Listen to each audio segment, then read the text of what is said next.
Were you familiar with this, the Watcher before you, The Witcher? The Witcher, before yeah. you started? I hadn't seen the TV show, and I hadn't read the book. I'm the most annoying guy on set because I'm saying, excuse me, you do realize that this should be happening and they wouldn't do that, and you haven't read this, that means this would be impossible. And everyone's just going, Henry, just shut up and do the thing. And I'm like, I don't want to do the thing because he wouldn't do it this way, and he can do this. What's this? Oh, I saw this. Henry Cavill says he's not a fan of sex scenes in film and television and believes that they're mostly a bit of a cop-out. Fucking true. Absolutely true. It's when you have a sense that you're going, is this really necessary? Or is it people just with less clothing on? Right. And that's where you start to get more uncomfortable and you're thinking, there's not a performance here. TV show or a movie is just filled with sort of gyrating bodies and you're going, okay, Right. but I mean, what is this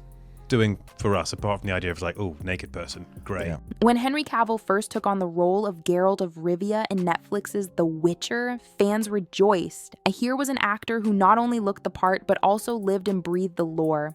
Cavill wasn't just an actor reading lines, he was a gamer, a reader, and a fan who deeply respected Andrei Sapkowski's original novels and CD Projekt Red's iconic games. From the start, he made it clear, if he was going to play Geralt, he was going to do it right. And for 3 seasons, fans saw that promise fulfilled. Cavill fought to keep Geralt authentic, ensuring every detail from his mannerisms to his silence to his combat style aligned with the character's roots. But behind the scenes, tensions were brewing. The writers of the show had their own ideas, often straying far from the source material. They wanted humor, spectacle, and subplots that had little to do with Sapkowski's carefully built world. Cavill wanted loyalty to the books. The result was a growing clash, one that eventually ended with Cavill leaving the series altogether. Now, with the Season 4 trailer released and fan outrage at a peak, reports suggest Cavill himself has begun to call out the writers directly, not just for replacing him, but for taking the show in a direction that betrayed everything The Witcher was supposed to stand for. And it was not even a year ago where Henry very publicly said that he is committed to doing the planned 7 seasons of the Netflix Witcher on one condition. That condition being that the writers can manage to tell great stories while honoring the source material this show is apparently meant to be based on. Now, Oh, okay, well that actually does fucking indicate something, doesn't it? Let's read this again. Absolutely, he says, and this is a quote, as long as we can keep telling great stories which honor Sapkowski's work. So I wonder what the odds are that a Netflix series isn't going to honor the original content of which the series is built off. Henry Cavill's issues with the writers didn't happen overnight. From season 1, he was known as the annoying guy on set, but not for reasons you'd expect. He constantly pushed back against changes that didn't make sense in the context of Sapkowski's world. If a scene contradicted lore, Cavill spoke up. If dialogue didn't sound like something Geralt would say, Cavill corrected it.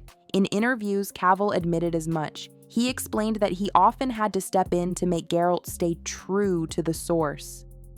This wasn't ego, it was loyalty. Cavill wasn't trying to overshadow the writers.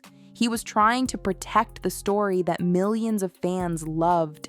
Yet behind the curtain, the writing team reportedly mocked the very material Cavill was defending. Multiple leaks over the years revealed that some writers openly disliked the books and even made fun of the lore in the writer's room. To Cavill, this was unthinkable. As creative differences mounted, the gap between Cavill's vision and the writer's vision grew wider. Cavill wanted Geralt complex and stoic. The writers wanted to modernize him with quips and unnecessary subplots. By season 3, Cavill had had enough. He announced he was leaving the series, and fans immediately knew why. The writers had refused to listen. When Netflix finally released the season 4 trailer, fans expected damage control. After all, everyone knew Cavill was gone, and the showrunners had promised to honor his legacy. But the trailer did the opposite. Instead of reassurance, fans were met with glossy visuals, forced dialogue, and a Geralt that didn't feel like Geralt. The backlash was swift and brutal. Dislike ratios spiked, memes spread, and hashtags like #BringBackCavill trended worldwide. Fans compared Cavill's Geralt to the new version and saw an unbridgeable gap. Cavill's Geralt had weight, scars, and quiet intensity. The new Geralt felt artificial and clean, like cosplay with a big budget. And as the internet tore the trailer apart, Cavill began making subtle but powerful comments. Without naming names, he pointed out that The Witcher had lost its grounding and that Geralt should never have been portrayed as anything other than faithful to Sapkowski's world. To fans, this was Cavill's way of calling out the writers directly. They weren't just responsible for his replacement, they were responsible for the collapse of the show's soul. At fan events and in press appearances for his other projects, Cavill has been careful but deliberate. Asked about The Witcher, he responded with lines that cut deep. Geralt doesn't need to say much. The weight of his silence is the story. Authenticity is the key to fantasy. Without it, you lose the magic. When you love the source material, you fight for it. That's all I ever did. These weren't throwaway remarks. They were thinly veiled criticisms of the writers who dismissed the books as obstacles instead of foundations. Cavill was making it clear the writers weren't just replacing him, they were replacing The Witcher with something unrecognizable. Fans didn't just agree with Cavill, they rallied behind him. On social media, Cavill's quotes were shared alongside stills from the new trailer with captions like, "This is what we lost when they lost Henry." Petitions demanding Cavill's return resurfaced, and tribute videos celebrating his time as Geralt gained millions of views. Meanwhile, fan forums tore into the writers. Threads with thousands of comments debated every unnecessary subplot, every deviation from the books, every bizarre creative choice that Cavill had reportedly fought against. To the fandom, the writers weren't just responsible for Cavill leaving, they were the villains who had ruined a show that once had limitless potential. As criticism mounted, the writers found themselves in an impossible position. Their creative decisions were being publicly undermined not just by fans, but by the very actor who had carried the show to success. Cavill didn't need to name them. His silence, his smirks, and his carefully worded remarks did the damage for him. Industry insiders noted that the backlash to season 4 was far worse than expected. The contrast couldn't be sharper. Cavill, who had left the show on principle, is now leading projects like Warhammer 40K, which fans already hail as a labor of love built on respect for the lore. The writers of The Witcher, meanwhile, are presiding over a collapsing franchise, mocked by the very audience it was meant to serve. For fans, Cavill's exit wasn't a defeat. It was a victory of integrity. He walked away rather than compromise the soul of Geralt. The writers, by contrast, clung to control and sacrificed authenticity, and in the process, they lost the fan base. In the end, Henry Cavill didn't need to rage or rant. By calling out the writers through his subtle comments, his refusal to compromise, and his willingness to walk away, he exposed them for what they were, storytellers who didn't respect the story. The season 4 trailer, backlash,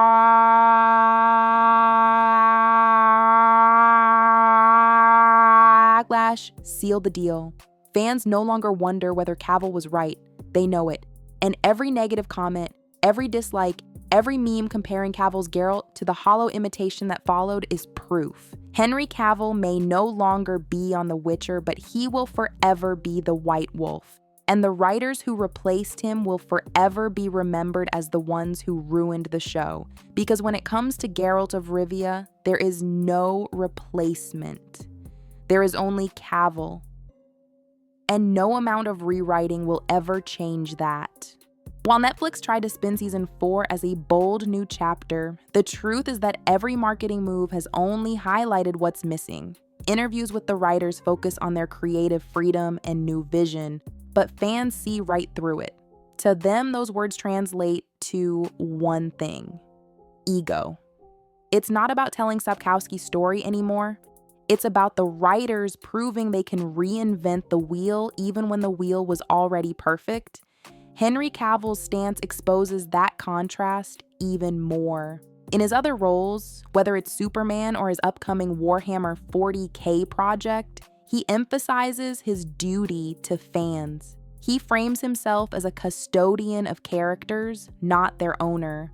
This attitude resonates because audiences crave that humility and respect. They want someone who cares about the source as much as they do. The writers of The Witcher, on the other hand, treat criticism as ignorance. They've gone on record saying fans don't understand the changes. But here's the problem. Cavill did understand. He had lived in that world, studied it, and brought it to life. So if he walked away, it wasn't ignorance. It was defiance against arrogance. Even now, the fallout continues. Leaks from inside Netflix hint that executives underestimated just how catastrophic the fan backlash would be. Investors are reportedly worried about sinking money into a franchise that no longer excites its core audience.